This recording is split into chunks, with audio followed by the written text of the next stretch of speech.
छोटी सी कथा सुनो। राजभोग के बाद मंदिर बंद होते हैं, तो राजभोग में पद आदि गाकर के सूरदास जी चले जाते हैं। सूरदास जी अपनी कुटिया में जाकर के बैठ गए। यहां ठाकुर जी के कपाट बंद हुए, सोई ठाकुर जी देखा कि गुसाई जी चले गए, सब सेवक सब चले गए। ठाकुर जी इतने में ही सहज हो गए। सहज होकर के खिड़की में से निकल करके बाहर और सूरदास जी की कुटिया में चुपचाप जाकर के कोने में बैठ गए और वहां बैठे बैठे सूरदास जी को सुन रहे हैं। क्या गा रहे हैं सूरदास? ठाकुर जी अकेले जाते थे, श्री जी को संग लेके नहीं जाते थे। राधा रानी वहीं रह जाती कक्ष में। एक दिन ठाकुर जी निकलने लगे, सो श्री जी ने पकड़ लिया। बोले कहां जा रहे हो?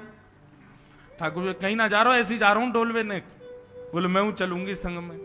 श्री जी ठाकुर जी बोले नहीं आप रहने दो, आप काहे को श्रम करो, आप तो विराजो मंदिर में, मैं आऊं ना अभी। श्री जी बोले नहीं नहीं हमको संग लेके चलो। ठाकुर जी बोले तो चलो। श्री जी को संग लेकर के ठाकुर जी पहुंच गए। बस बोले चुप रही हो, कुछ बोलियो मत। बोले हाँ।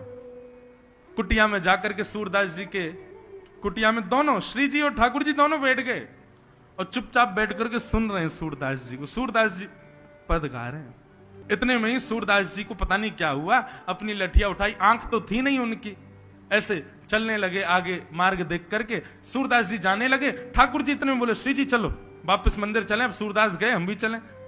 श्री जी बोली अरे बेचारे इन पे आंख नहीं है, नहीं थोड़ी दूर तक संग चलें, कहीं बेचारे गिर नहीं जाएं। ठाकुर जी बोले यही मारे आपको नहीं ला रहा हूं मैं संग में, नेक में दया आ जाए आपको।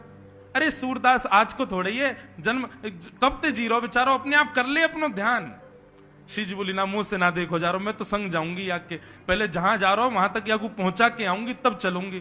ठाकुर जी बोले इसीलिए नहीं लाता हूं आपको संग में, अब चलो। अब आगे आगे सूरदास, पीछे पीछे ठाकुर जी और श्री जी दोनों चल रहे हैं। इतने में ही आगे एक विशाल गड्ढा। जैसे ही सूरदास जी उसमें उसके पास जाने लगे, श्री जी दौड़ी पकड़ने के लिए। ठाकुर जी ने श्री जी को पकड़ो, नहीं पकड़ो नहीं, जान दो। बोले कैसे निष्ठुर हो आप, वो बेचारो गड्ढे में गिर रहा है। इतने में सूरदास गिर गए। श्री जी बोली नहीं इनको बाहर निकालो पहले। ठाकुर जी बोले अरे निकल जाएगा अपने आप ही, काहे को आपको इतनी चिंता।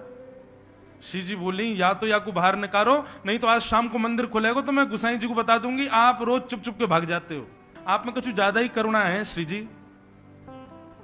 इतनी दया में या संसार में रहना पाएंगे। अरे भक्तन को कछु अपने चरणन पे उचलन दे करो। श्री जी बोली अच्छा ठीक है, बस आज रक्षा कर दो सूरदास की, फिर मत करियो, बस या को या गड्ढा से बाहर निकालो। ठाकुर जी बोले ठीक है आओ।